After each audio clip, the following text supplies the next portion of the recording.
Barry Levinson is one of the country's top film directors. He was born and raised in Baltimore. He entered the business as a comic writer and performer. He made his directorial debut in 1982 with the coming-of-age classic Diner.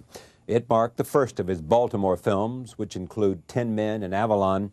He has also directed such critical and commercial successes as Rain Man, Good Morning Vietnam, and Bugsy. His latest, Wag the Dog, stars Dustin Hoffman and Robert De Niro. You're the producer. What did you do? See, nobody knows what you do. The producer, I mean, all he's got is the credit. You see? Some plaques on the wall. They don't know what we do. Stan. Don't get me started. Oscar award-winning director Barry Levinson. Thanks for coming. Thank you. To have you here. Wag the Dog. First of all, why the title Wag the Dog? Well, that's Mamet. Mamet... David wrote the script. Yep, he wrote the screenplay, and he hit on that title, and it just seemed, it worked. I mean, with the beginning we explained, why does there's a tail wag the dog, that whole, that riddle to that. And it was so offbeat that in the beginning everyone said, well, that doesn't work. And then at a certain point in time it begins to register, and then I think, it's a crazy title, but I think it works for the movie, and now it sort of finds its own language. Tell me about this movie. I mean, your involvement, the casting of it, the script, why you did it. Well, it came about in a kind of crazy way, because initially Dustin and De Niro wanted to work together, having done a small part in Sleepers. And De Niro's company, with Jane Rosenthal, they acquired this book, and they were interested in that, and they got a screenplay based on that book. And I said, I'm just not that excited about this. I think there's some interesting ideas here, but overall it doesn't really intrigue me. So we all got together in San Francisco, and we were talking about it, and I kind of went off and I said, kind of laid out a different direction to go, and they were intrigued by it. And I said, look, we can go here, but we're going to make a big departure away from that existing material. I talked to David Mamet about it. We shared a lot of the same, thoughts about, politics and show business, and David got intrigued and started to write it, and it evolved into this. But the most interesting thing is we finally got a draft that I thought we could have a reading of, and we had a reading in Los Angeles. A lot of actors came in, and it worked extremely well. And then we were faced with that decision about what to do, because I was going to start shooting Sphere in February, which means we would have to wait a year plus to ever do Wag the Dog. And I said, what happens if we just shoot it really cheap and, like a 30-day schedule? And everybody agreed to go do it that way. What did it cost you to make it? $15 million. $15 million, that's all? $15 million, yeah. With De Niro? With De Niro and Dustin and Dennis Leary and Anne Heche and... Willie Nelson? Willie Nelson, and it worked out that way. Is that because they all wanted to do this so much they're willing to take the back end? Yeah, basically, because it was just the fun of the material and what it was about, and the fact that we can just really, work quickly, because we shot in 29 days. It was a very kind of fast schedule, and we kind of all jumped in and, tried it. What's it about? Take the risk, I think it's the blurring of the lines between, show business and what you can produce, and politics that leans more and more on show business to begin to, make their points, and it begins to blur the lines between, what is politics, what is entertainment, what are Let me interrupt you and give you the storyline first for the audience before they understand this, if they haven't seen it. I can never give storylines. All right, here's the storyline. Here's the film that I saw, and then you tell me what the film you were making. Maybe we'll get somewhere. All right? Wag the Dog is a story. There's a president, and the president has a little problem because some Girl Scout or something complains that he harassed her in the Oval Office so far. All of a sudden, the president is facing election in a couple of weeks against his opponent, a right-winger played by Richard Dreyfuss. Richard Dreyfuss says, I'm in trouble. And who does he turn to when he's in trouble? He turns to for the lack of a better word, a Dick Morris figure played by Robert De Niro, who understands everything there is to know about how to communicate to the American people about politics and how to win elections. You got a problem. There may be a sexual harassment thing about this president, and if it gets before the public, then he's got a problem in terms of winning re-election. So he hires, he brings in De Niro, whose idea is, let's create a war. Wars are played out on television. Maybe there's not a war. We'll create a war. because we know how to create images on television, and we'll just fool the American people because that's what we're about. It works. Now, that's the storyline. Dustin Hoffman plays the producer they turn to in Hollywood to create the television war. How am I doing so far? It's good. Let's make that movie. Okay. Is that the movie you made? Yes. All right. But it's about what, in terms of your mind, politics, how television, in a sense, has distorted the nature of our democracy. How you can twist and reshape and basically blur the areas so that it becomes almost sleight of hand. You divert attention from the issue to something else. You move the story to another story. Right. If the you story got a war, of people the forget about scandal. Then you move to that, and you know that you're playing with a short shelf life of maybe, because at some point the press is going to catch up. So you might have a day and a half. Yeah. At that point, you got to move past it to another story and keep doing it, because in the end, which is more important? The story that you lay out, because if that's a good enough story, the truth that is found out may not be as good a story and it won't matter. If you take the Gulf War and the woman who went and testified about babies being thrown out of incubators. This is Washington in Kuwait, and in Washington, D.C., a Kuwaiti woman who turned out the story wasn't quite true. Wasn't true. And she testified before Congress as to how horrible those people were and what an inhumanity and obscenity it was. And it wasn't true. It wasn't true. And it was a PR firm that worked on it. But by the time the real story came out, no one remembered. Yeah, and the war was over. And then they're on to another issue. So it's how you can use and manipulate and abuse, the media for short periods of time. And that's the kind of game they play. And what does that say about us? Well, it says that we all have a lot to learn. We're all going to have to get a lot smarter about it. Everyone from, the American public to the media, and how all that manipulation takes place. Because there are people whose job is to find out how to move you to another place, to divert the attention from the real issues and what is really important and what needs to be taken care of. And it's kind of a shell game, and it's a very, very sophisticated game. Now, it's one thing to find some young Kuwaiti person who will go and testify before Congress with with the approval of significant people. That's one thing. It's another thing to create a war on television. Is that going over the top? I sat with one of the three anchormen after this, and he said, I didn't like it. I said, why? You know what I'm talking about. I said, why? He said, it's just over the top. He said, De Niro showed it to me, and I told him that before we made the film.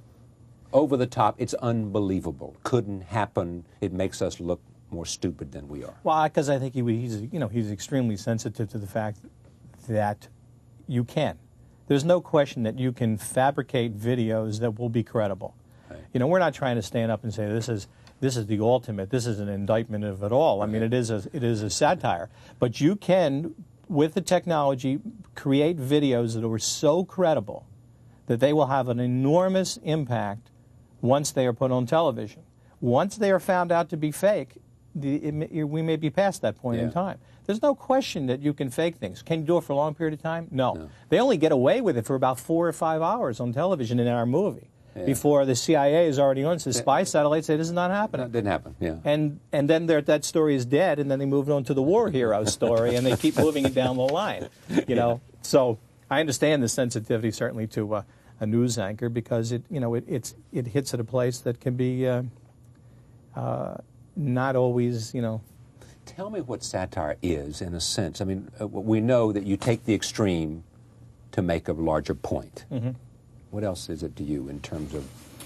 Well, it's getting harder, because sometimes you feel like we're living in a satire. I mean, there are so many things that come up on a daily basis that we go, what? Yeah, exactly. Are you kidding me? Yeah, I know. That's too crazy. It wouldn't happen. It can't happen. A woman would not accuse the president of taking his pants down, and just day by day, there are these stories that keep emerging that almost seem completely preposterous. And even obscene, too. I mean, you look at what's happening in Algeria, you say, and nobody did that. That wouldn't happen. They wouldn't do that to women and children.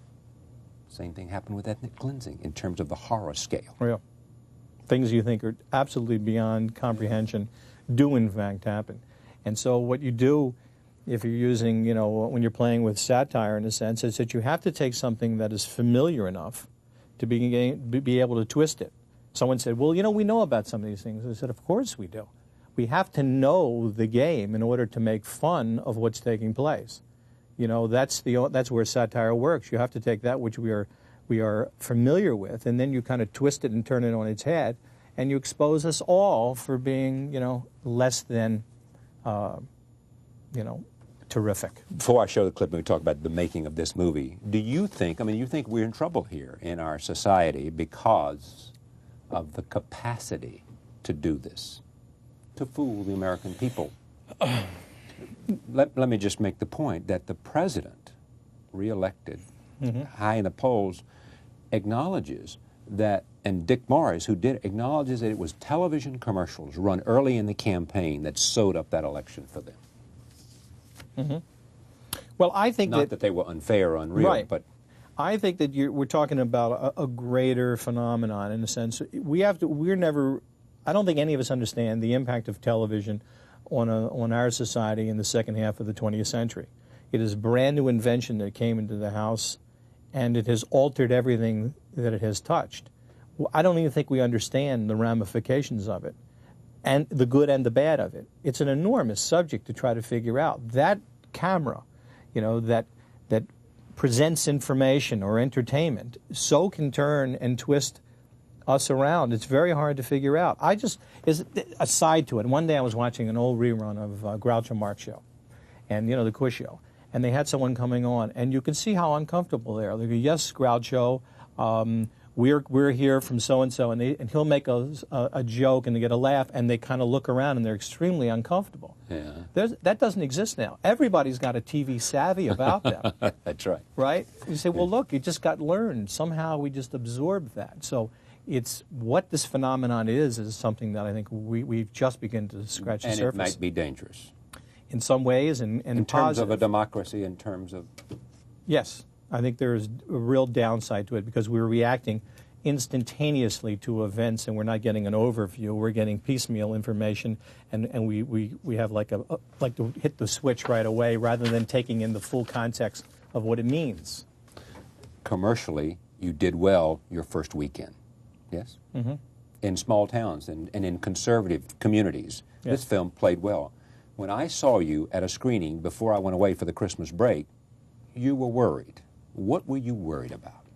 Well, I think I think you always have to be worried about anytime you do a movie that is about something, because the second that you do a movie about something, you always have what people go, well, I disagree with that. Yeah. If you do pure entertainment that has no significance at all, it's like that's all it is. You go, you leave, you go home.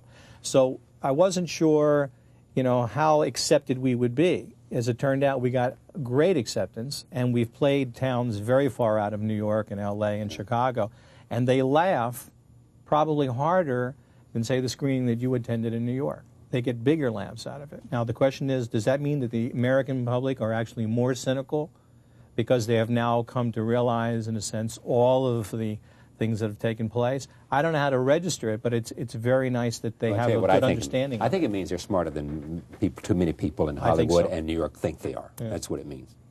That's what I would hope, because if that's the case, then maybe we can stop. You know, we're always so constantly, you know, trying to hit that low common denominator, and there's a point where it becomes tiresome. And people don't do things they want to do because they say nobody's going to like it. That's right. And things get passed on that have a chance. A lot of things, a lot of good material that friends that I know that can't get a movie made because they say, well, it's too small an audience it's going to appeal to. Yeah. And if you don't explore it, what you're doing is you're shutting off parts of the audience. And those people who make those decisions will say no to something for good reason because they believe that they'll point to something else and say, look, it doesn't work.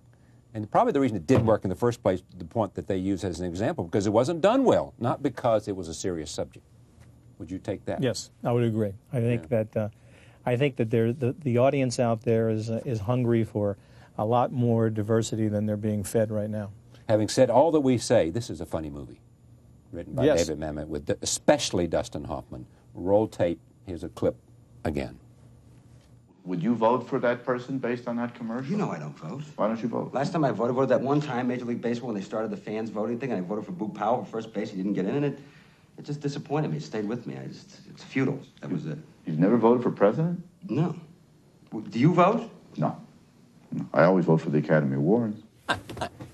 It's great. Isn't it? He's wonderful in that. Yeah. But I love is how sincere he is. You know what I mean? He's so sincere about it, and he says these things with great sincerity, as opposed to kind of a buffoon type of performance. And let me just be naive, but I mean it deeply. It's because it's acting. That's what a good actor does. Yeah. He finds a way to say it that has those qualities. With that kind of credibility and get the humor out of it without having to be big and say, "Look at me, aren't I funny?" Yeah. Now, is he playing Bob Evans? No.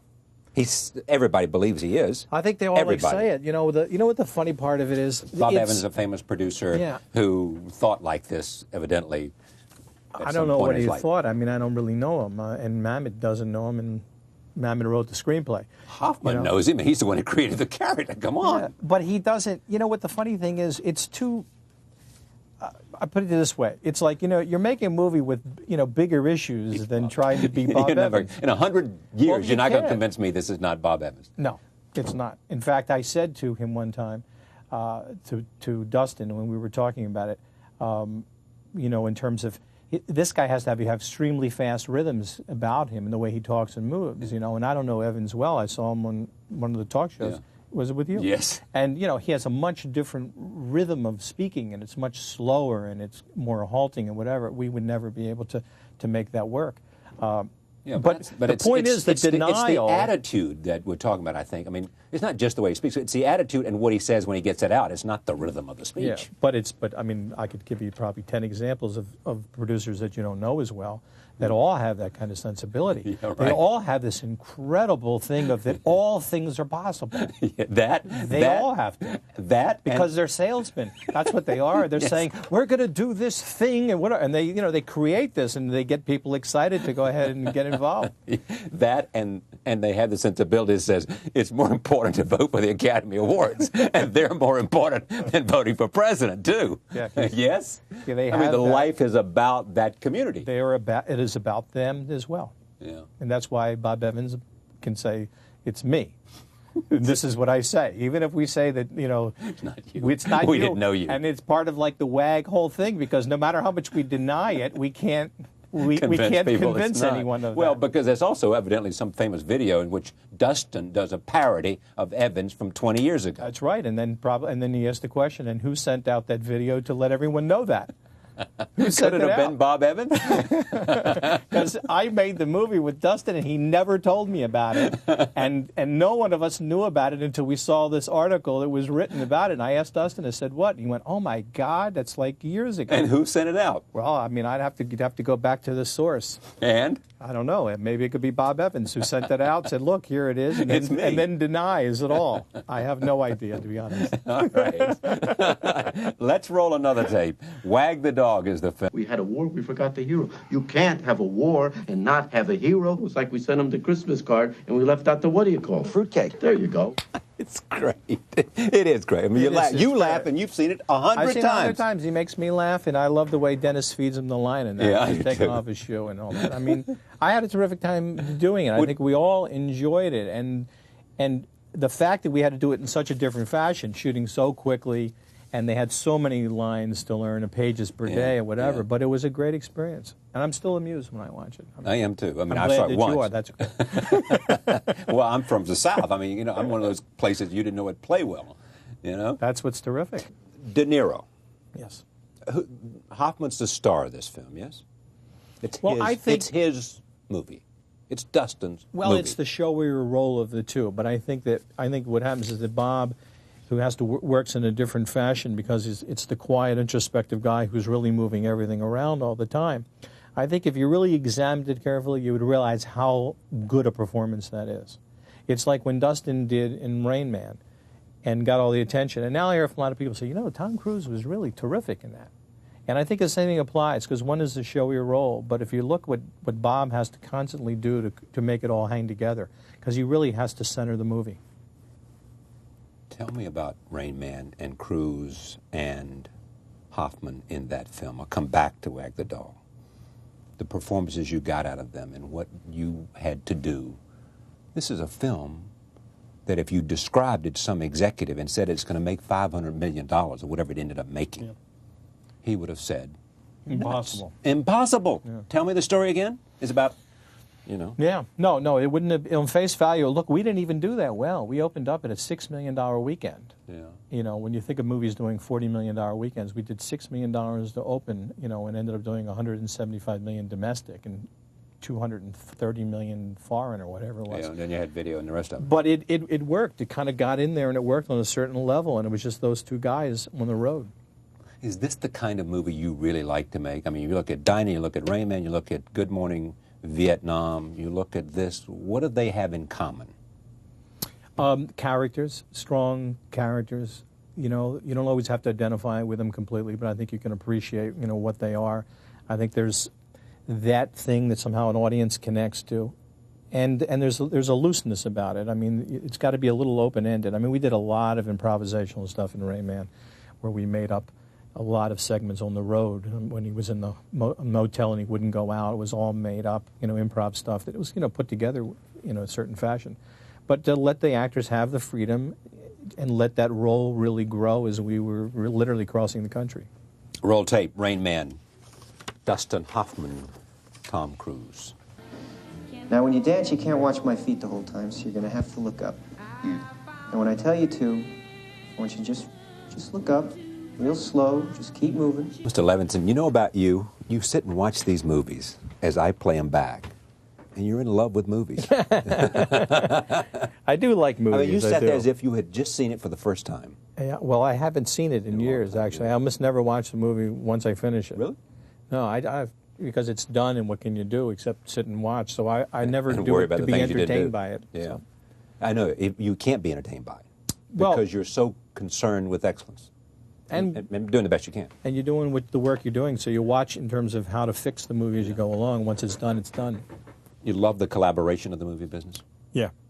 I've loved it. I find the whole process so interesting to me, and there's all the dynamics that can take place on the set. And one of the great things is that you got these actors with a lot of ideas and a lot of thoughts, and you try to get it to work within sequence of the scene. And when it's good and there's these moments that surprise you, it's like a great moment. And you're always looking for a little moment here and a little moment there. So when you hit those periodically, it just, you know, it gets to you and it excites you in a way that's hard to really describe. And that's part of what, you know, you look for, those moments that are like magic. And you're not always sure where they are. You're just wondering, can we find something else? Can we find another moment? And you're just always in search of it. You can always get a scene to work on a certain level, but can you find that extra moment 2 or 3 times during the film that takes it above? And are you pushing for it, or are you just allowing it to happen, hoping it happens? I don't think you can push it, because the second you start to push it, then you're making demands on it, and you start to squeeze it. I think you got to create, what I always think is the create an atmosphere that's so loose that out of that freedom, something happens that you go, whoa, that you couldn't even describe. Is when you're saying, why don't you do this and that, then you've got something that's already planned. And that can be fine. But if you can find the moment that you can't describe to anyone else, and once you see it, everyone knows what it is, it comes out of a looseness, out of a certain freedom. So that's what I try to create, that not the guys saying, stand here, do that, because it restricts the performance too much. Let me talk about actors. We mentioned Hoffman. In the end, what? What do you say best about him? Not in terms of best and most praised, but give me the defining quality of Dustin Hoffman. I think he's willing to try and experiment a lot. And if he's comfortable enough and he's full of enough ideas, and if you can try it and experiment and play with it, then he finds things that dazzle you periodically. And I think you got to give him a certain amount of room, and then you pull him in and you let him go and you pull him in, because he's full of ideas and things. And some ideas don't work, but some ideas are worthwhile. And I've always enjoyed it, and I think we share a similar sense of humor, so that you can go, no. Well, all right, let's try that. Let's try it. And then out of that, he's very smart, and he's got some talent that you can't describe. He just hits a moment that's, you know, worth one picture is worth, you know, 1,000 words or whatever. He just does it periodically. Cruise. Tom, I think, as I say in there, I think he was really underrated in terms of his performance, but that's a long time ago. has enormous commitment to work and like an astounding discipline to constantly do better. I mean, it's not a guy who's sort of like, okay, I'm the good-looking guy and I'm going to make a lot of money, whatever. From the first time I met him, he's got this focus to try to do something, you know, better, and just has this work ethic that's extraordinary. And he's got the ability. And he'll always struggle for a long time until we'll look back and realize that he's done some very good work, because he's this good-looking guy and he's kind of personable, and that's always something we always dismiss. He could hide behind that. Yeah. But he has a lot of ability. Warren Beatty. Warren is, you know, it's interesting. You'd love to have seen Warren do more movies than he did, because I think he's really can do some. I think in the area of comedy, you know, has an amazing kind of ability that he can get humor out of very little moments. I think his performance in Heaven Can Wait is extraordinary, and in Shampoo, and I think you see him, you know, through the years. I'd love to have seen him do more things, you know, but he is so cautious before he can finally make that commitment. Cautious is not the word. And for he's it. a terrific person, and he's, you know, he's great to be with. And he's engaged by life. Yes, and we had, and I have to say, and I know whenever I've talked about it and never to write it, I mean, he's great to work with, and we had a great experience, you know, on Bugsy, and tackling a movie that was fairly complicated, and he was willing to take a character who crosses the line. I mean, the movie starts out, he kissed the wife and kids goodbye, he goes downtown, he finds some woman, he has, you know, he sleeps with her, goes downtown and shoots a guy in the head and says goodbye to the wife and the kids, and that's in the first 5 minutes. Yeah. And you go, my God, what kind of monster this is? And then he begins to evolve, that you understand why people talk about Bugsy Siegel like he was a wonderful guy. And you say, but he killed people.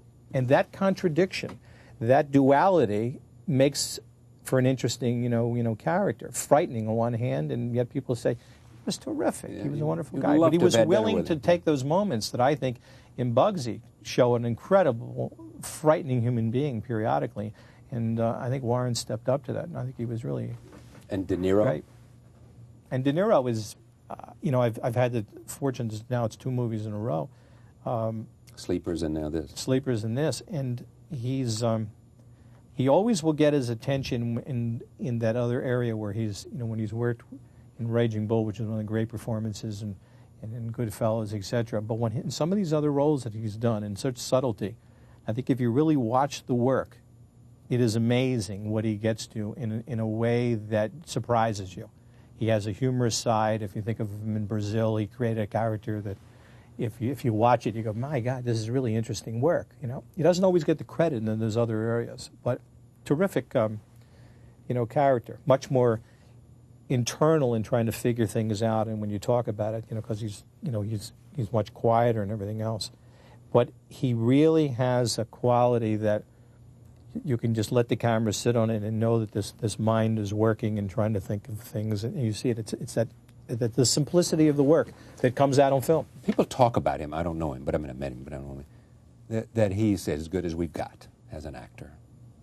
Yet he is quiet, and I mean, I don't know what, you know what I mean? And he's not necessarily the most glib person you ever met either. There's a kind of... What does that say about acting? I don't know what it says, but... Well, I don't think you have to be, you know, I mean, there are different ways. I mean, Dustin is much more articulate and vocal, and Warren certainly is. And then you have those who are much more quiet and much more shy in a way, as De Niro is. But they all ultimately have to deliver on the screen. And when you put a camera there and they're 30 feet high, that something in the eyes or behind the eyes connects to us in a way, and we can't figure it out.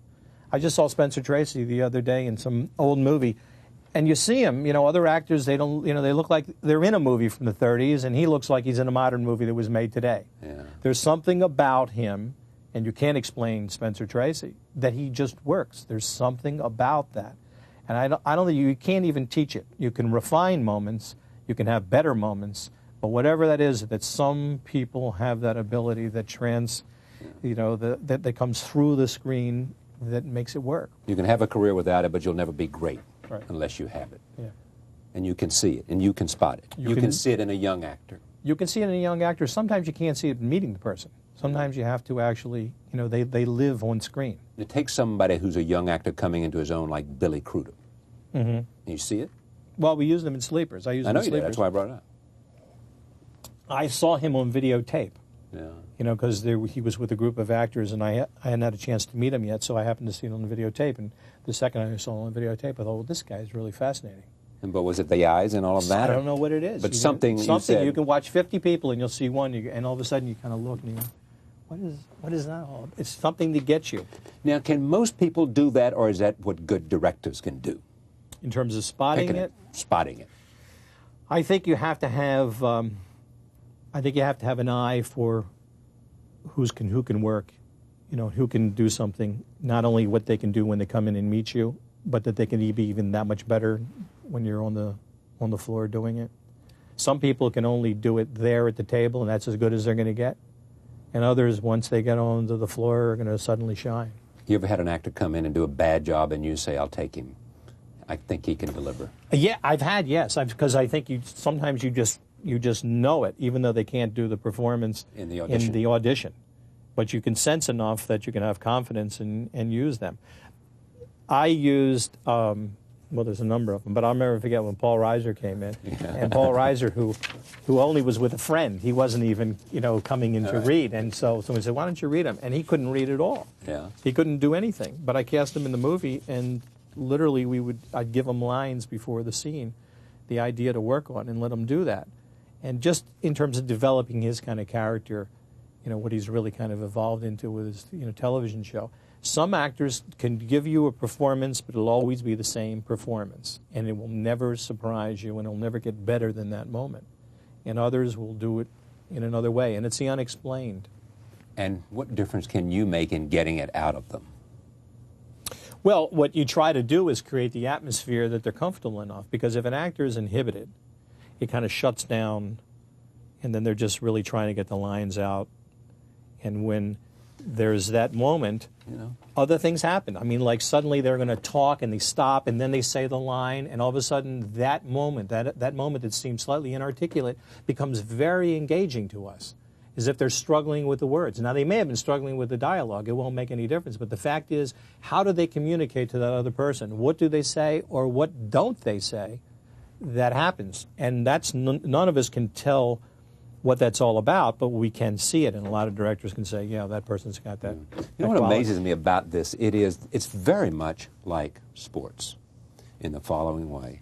First of all, it's instinctive. Secondly, it is about eliminating and reducing tension so that, you know, yes, you are natural, so that the swing, if it's golf, you know, is comfortable and right, loose, or throwing a baseball.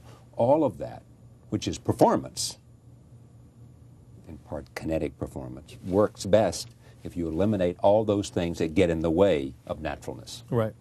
Same thing's true with acting. Yes, I think it's a good analogy to that.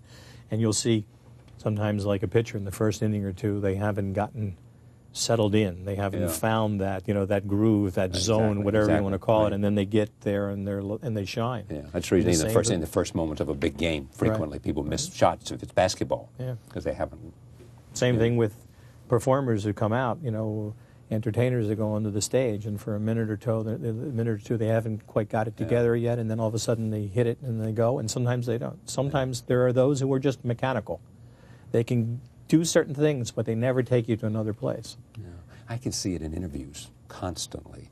You look at an interview, people who have been interviewed 1,000 times, politicians and others, you sit down and you can see, even some of the best, the first couple of questions, and then you can just visibly see swinging into a rhythm where they're conversational, where the tightness of, am I going to say the wrong thing, what's going to happen here, begins to fade away, and then you engage in a conversation that works for them. This is, I assume that of all the movies you've made, none gives you any more pride than this, Diner, or not?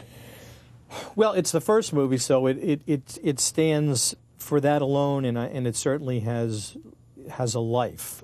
So I'm always very proud of it. Avalon touches me in a certain way. Because of its biographical. Its biographical nature, and something about it that I can't explain that gets to people. I talk to more people that have seen Avalon now and talk about it, about their family, and it may be very different. I mean, I've spoken to people who have come from Japan or Norway, and they talk about it the same as their family. How? I don't know. That's the mystery of movies. And they talk about it in time. Sometimes they become extremely emotional in trying to discuss it. And I make that connection because it's so close to my family. You know, you can never figure out what is the best of your movies because they're all, and my movies have been all over the place, so I can't even begin to, you know, make a judgment. They're just different films that affect you in a different way. Your family, your parents were born in Russia, were they not, or Eastern Europe? No, my parents were born in Baltimore, and my Your grandparents come grandparents, from Eastern Europe. Your parents, your father had an appliance store? Mm-hmm. He was the one that started discount in Baltimore, just like the movie. They would give out these little cards, and he said, if you come, you'll get a discount. Yeah. And it didn't say what or whatever. Somebody had this card and show up. Can get a discount. Well, come here, and they'll give you something off on that. It could have been Sam Walton. And when you went away to make movies or whatever you were going to do, to find your way in entertainment, he said to you, or did he, if it doesn't work, come back here and you'll find a place for you in the appliance store? Yes.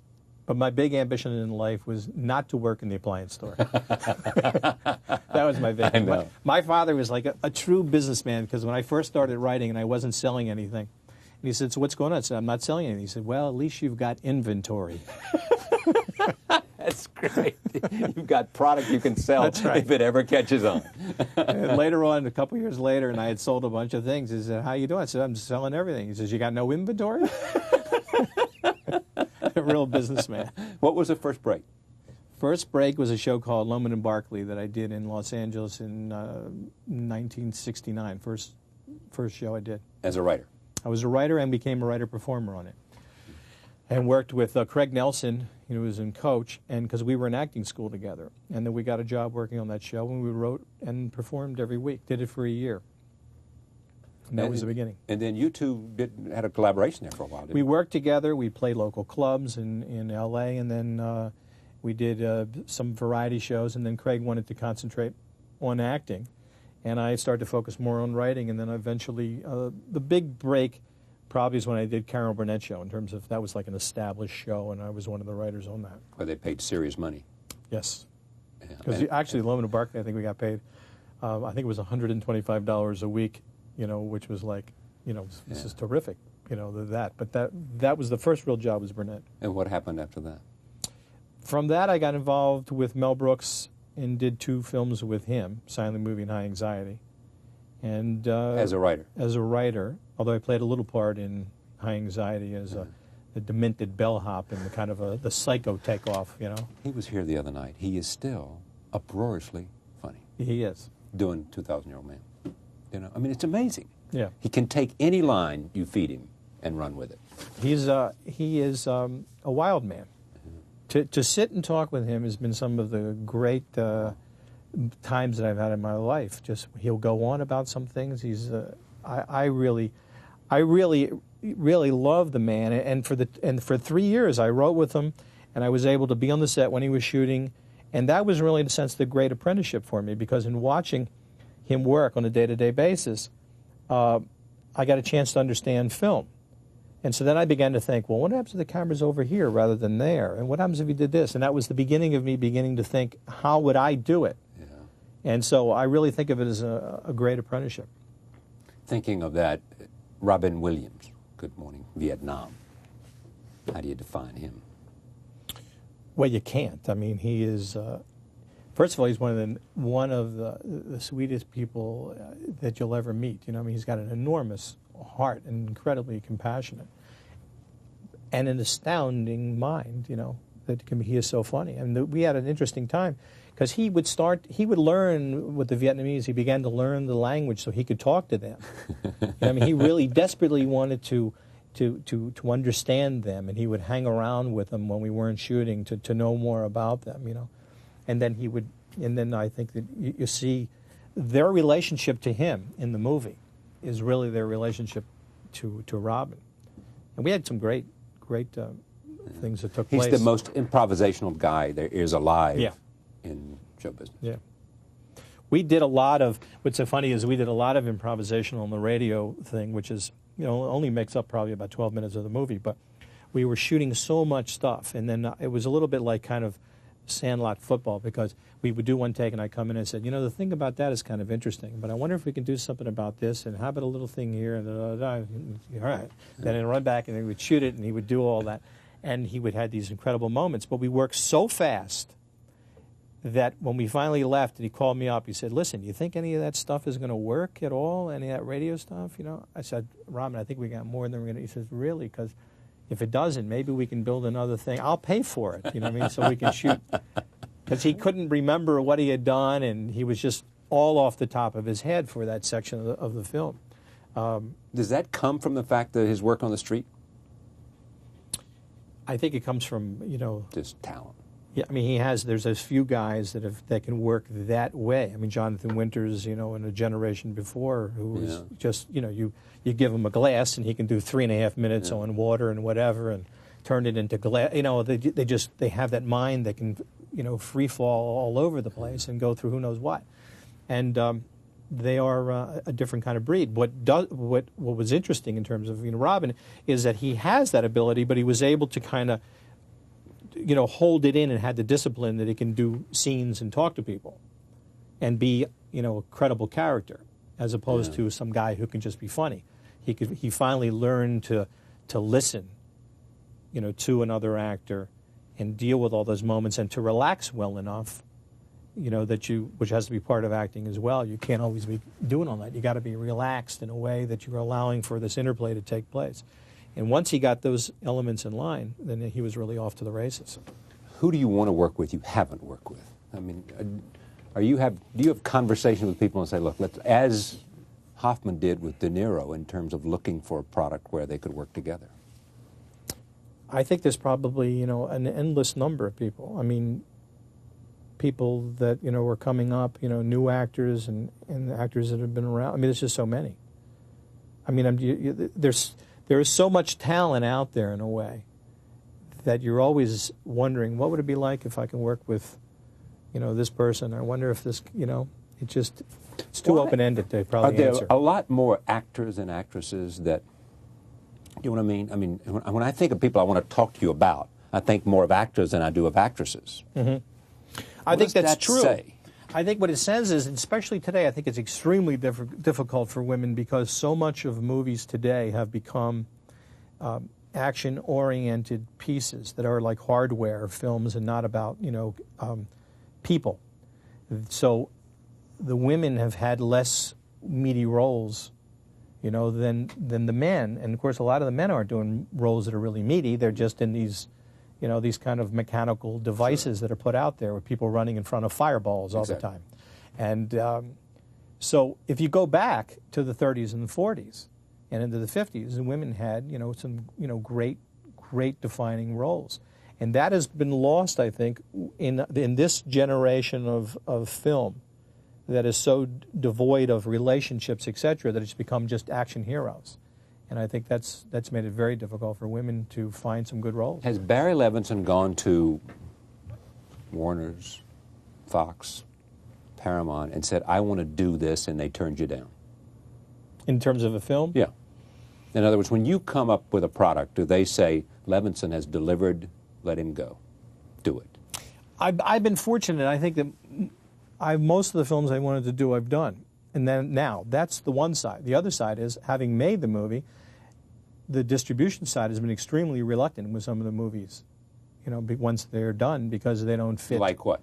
Well, you take Bugsy, for example. When they originally, the distribution people saw Bugsy, they thought, well, it's a gangster movies, and gangster movies aren't doing well. And we had the hardest time to explain that this wasn't just going to be another gangster film, that this was something else. And then by the time we got all the, you know, nominations and everything else, we were positioned in very, you know, second-run houses and whatever. We struggled desperately in the early days with Bugsy to get that movie on the right track. And how could that have been done differently? How could you have avoided that mistake? Well, or was that a mindset that was not to be altered? It's a mindset is that all of a sudden gangster movies are not going to do well, therefore you can't do well, even though we were very different to what anyone else was doing at that time. We were kind of bending that genre. Yeah. And you struggle. So you struggle if you make Avalon, that you got it made, but they don't know how to sell it. They keep saying, well, how are we going to sell it? It's just a family thing. How do we sell it? And then you take a movie like Dustin Hoffman, who's brilliant in this film, was also in Mad Game, whatever that film was, with Travolta. Mad City. Hoffman and Travolta. Now, is that going to win and bring them into the theaters or not? You would think yes. Answer, no. Right. What does that say? I don't know, you know, because it's not about how good or bad the movie is in its first week, right? There's a lot of movies I thought it was about how good. good or bad it was in its first night. You know what I'm saying? First weekend, Yeah. right. And what happens is that weekend, that first weekend is not based on quality. It's based on how do you get the people to the movie theater. Now, the people don't come to the movie theater. You have to assume that the 30-second spot is not good enough, or it seems as if it's too dramatic. Something isn't exciting enough to get them into the movie theater, forgetting whether it's good or bad. Is there a story you want to sell that you can't, a story you want to tell that you can't sell? I can't think of it right at this moment. So there's but I'm nothing sure burning there in your is. heart to do that you've there's- said, it's not, I can't sell it. Forget Well, it.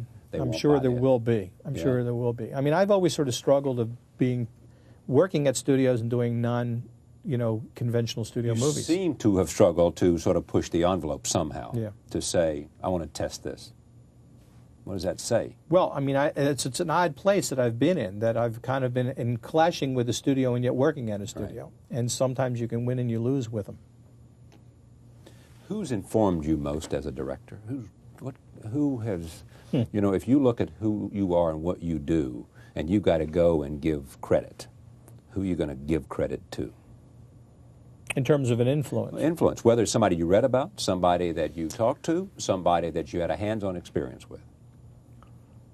I don't think there is any, you know what it comes down to? I've always found that somehow I've moved along in a career without this knowing where I'm going or what I'm going to do with my life. I never knew I was going to be a writer. I never knew that I would ultimately, do any of these things. I never knew that I would ultimately get to be a director.